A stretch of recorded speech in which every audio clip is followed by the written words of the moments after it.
Lipids amphipathic molecules हैं, है ना। एक पोलर एंड है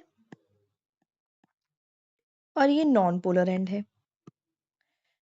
तो अगर कभी ये हाइड्रोफिलिक एनवायरनमेंट में आएंगे, ठीक है ना, आप इनको हाइड्रोफिलिक एनवायरनमेंट में डाल दें, तो हाइड्रोफिलिक एनवायरनमेंट में क्या होगा कि नॉन पोलर एंड एक तरफ हो जाते हैं और पोलर एंड एक तरफ हो जाते हैं ताकि वो सॉल्युबल हो जाए पानी में। तो या तो ये तरीका हो सकता है इनका, बाहर पानी है ना, मान लो हाइड्रोफिलिक है तो ये पोलर है तो ये से इंट्रैक्ट कर सकते हैं, ये नॉन पोलर एंड ने अपने आप को अंदर कर लिया। या फिर ये ऐसे कर सकते थे,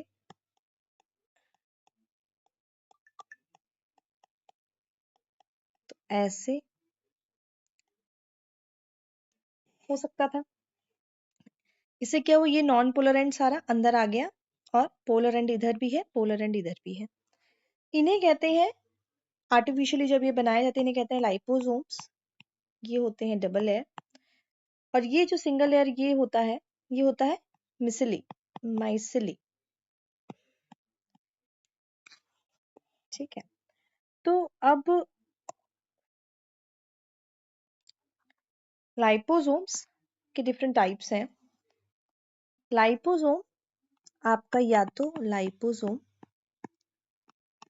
या तो वो यूनिलैमेलर हो सकता है, यूनिलैमेलर,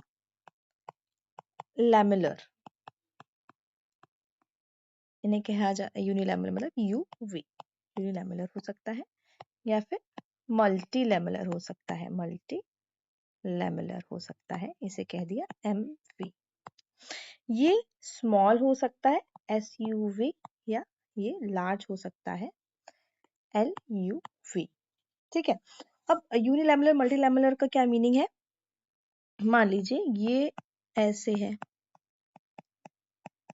ना, ये जो मैंने इससे पहले बनाया था डायग्राम, ऐसे और ये ऐसे, ये क्या है आपका यूनिलैमेलर। अगर ये छोटा है तो ये स्मॉल हो गया, ये लार्ज हो गया तो ये बिग हो जाएगा। मल्टी क्या होंगे कि मान लीजिए एक ऐसा है, ठीक है, ये ऐसे,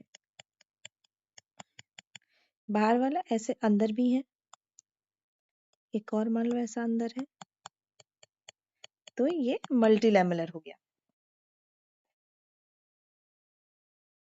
अब इनका एक्चुअली फंक्शन क्या है, चाहे ये यूनिलैमेलर हो मल्टीलैमेलर हो, ये बनाए कैसे जाते हैं, इनका काम क्या है। तो होता क्या है, जब हम आर्टिफिशियली प्रोड्यूस जितने भी एम्फीपैथिक फॉस्फोलिपिड्स हैं उनको लेबोरेटरी में एक एक्वस मीडियम में डाल दिया, ठीक है, और इनको सोनिकेट किया, they are sonicated with high frequency sound waves, इनके ऊपर हाई फ्रीक्वेंसी साउंड वेव्स डाली, तो क्या होता है, ये सब के सब अरेंज हो जाते हैं। जिनका जितना पोलर एंड है वो बाहर अरेंज हो जाता है, नॉन पोलर अपने आप को ऐसे अंदर कर लेता है और ये एक लाइपोसोम के फॉर्म में अरेंज हो जाते हैं। This is how liposomes are formed. अब इन लाइपोसोम्स का क्या यूज है, they are use in various industries like cancer chemotherapy में इनका यूज है, फिर जीन थेरेपी में इनका यूज है, cancer chemotherapy, gene therapy, anti microbial therapy,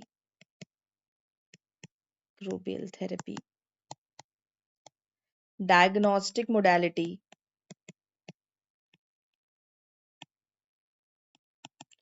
vaccine administration,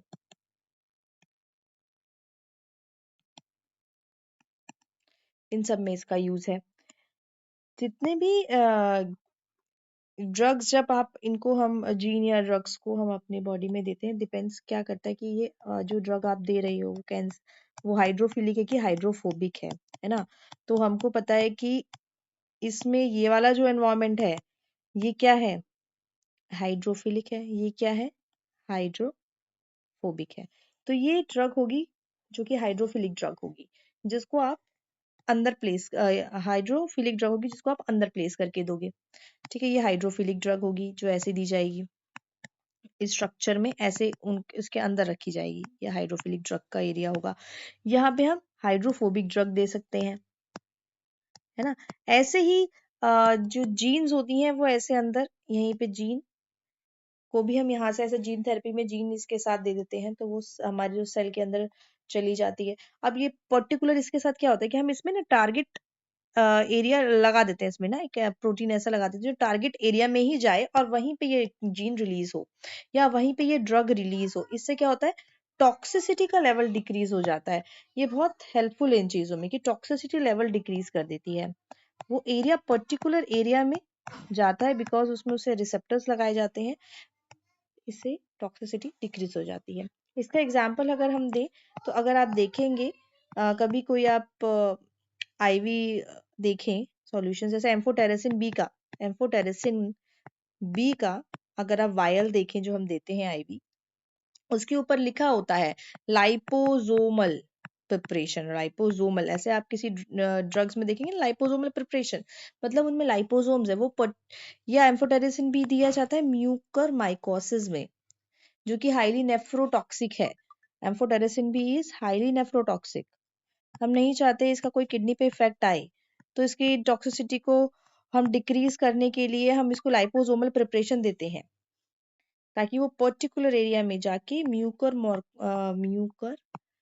mycosis को ट्रीट कर पाए।